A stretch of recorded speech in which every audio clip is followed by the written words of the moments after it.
બિનહરીફ ઉમેદવારો જાહેર કરી મતદારોનો મતાધિકાર છીનવી લેવા બાબતે સરદાર વલ્લભભાઈ પટેલ પાર્ટી દ્વારા ચૂંટણી કમિશન સચિવ ગાંધીનગરને આવેદનપત્ર આપવામાં આવ્યું. તાજેતરમાં યોજાયેલ સ્થાનિક સ્વરાજની ચૂંટણીમાં 732 સીટો બિનહરીફ જાહેર કરવામાં આવી હતી.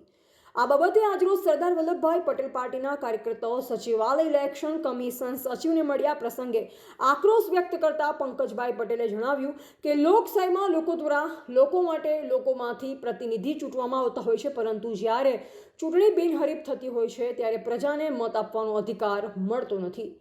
બિનહરીફ જાહેર થયેલ વ્યક્તિને પ્રજા પોતાના પ્રતિનિધિ માનવા તૈયાર હોય કે ન હોય, તેમ છતાં તેઓ પ્રજાના પ્રતિનિધિ નિમી દેવામાં આવે છે, જે લોકશાહીનું હનન છે.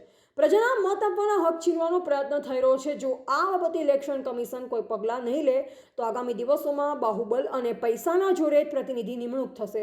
જો આ સંદર્ભે ત્વરિત નિર્ણય લેવામાં નહીં આવે તો આગામી દિવસોમાં ગુજરાત વ્યાપી આંદોલન ઊભું કરવામાં આવશે. આ પ્રસંગે સરદાર વલ્લભભાઈ પટેલ પાર્ટીના ગુજરાત અધ્યક્ષ રાકેશભાઈ પટેલ, મંત્રી દિલીપભાઈ પટેલ, સહમંત્રી ગોવિંદભાઈ પટેલ, પ્રદેશ પ્રભારી દિનેશભાઈ પટેલ, રાજકોટ ખાતેથી જિલ્લા યુવા પ્રમુખ સંજયભાઈ ટાંક, બાળ તાલુકા કોષાધ્યક્ષ દિનેશભાઈ પટેલ, અમદાવાદ શહેર પ્રમુખ સાધનાબેન ચંદ્ર તથા નૈનાબેન પટેલ તેમજ કૌશિકભાઈ પરમાર, કલ્પેશભાઈ પટેલ અને જીતુભાઈ પટેલ ઉપસ્થિત રહ્યા. તાજેતરમાં જ ગુજરાતની અંદર સ્થાનિક સ્વરાજની ચૂંટણી યોજવામાં આવી હતી. જ્યાંથી જાણકારીમાં છે ત્યાં સુધીમાં 732 સીટો ગુજરાતની જે બિનહરીફ જાહેર કરવામાં આવી છે, જેમાંથી 43 સીટો મહાનગરપાલિકા, 385 સીટો નગરપાલિકા, 51 સીટો તાલુકા પંચાયત અને 251 સીટો જિલ્લા પંચાયત જે બિનહરીફ તરીકે જાહેર થઈ છે.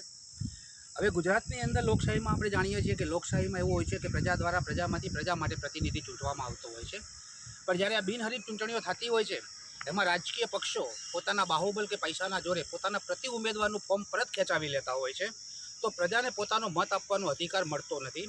એ કોઈ પણ વ્યક્તિ હોય કે પ્રજા એને ઈચ્છે છે કે નહીં, પ્રજા એને પોતાના પ્રતિનિધિ તરીકે સ્વીકારવા તૈયાર છે કે નહીં, એમ છતાં પણ એવા લોકોને પ્રતિનિધિ તરીકે નિમી દેવામાં આવતા હોય છે.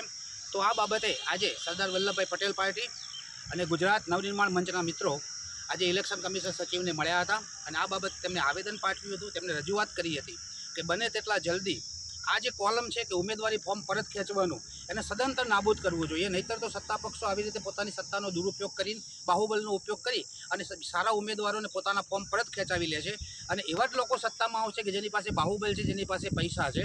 તો આ બાબતે અમે સચિવનું ધ્યાન દોર્યું હતું. સચિવશ્રીને જ્યારે આ બાબતે અમે વાત કરી ત્યારે એમના દ્વારા અમને જે પ્રકારના જવાબ આપવામાં આવ્યા એ પણ ખરેખર અમારા માટે દુઃખદ હતા.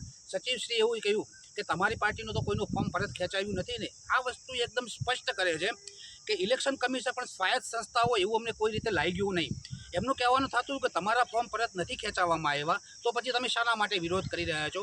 એમનો સ્પષ્ટ આદેશ એવો લાગતો હતો કે સ્પષ્ટ ઉદ્દેશ એવો લાગતો હતો કે આગળ જતા તમે પણ બીજી પાર્ટીઓના ફોર્મ પરત ખેંચાવી લો, પણ અમારી એ પ્રકારની માનસિકતા નથી. લોકશાહીની અંદર લોકશાહીના મૂલ્યોનું જે જાળવણી થવી જોઈએ એના માટે ગુજરાત નવનિર્માણ મંચ અને સરદાર વલ્લભભાઈ પટેલ પાર્ટી પૂરી રીતે કટિબદ્ધ છે.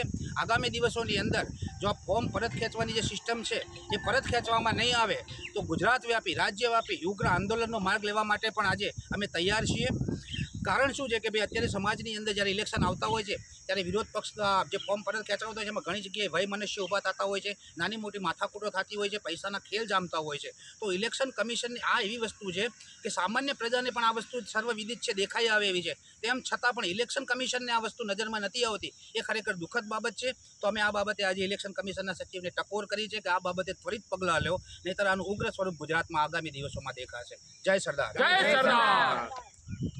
રિપોર્ટર દિનેશ પટેલ, ઉત્તર ગુજરાત.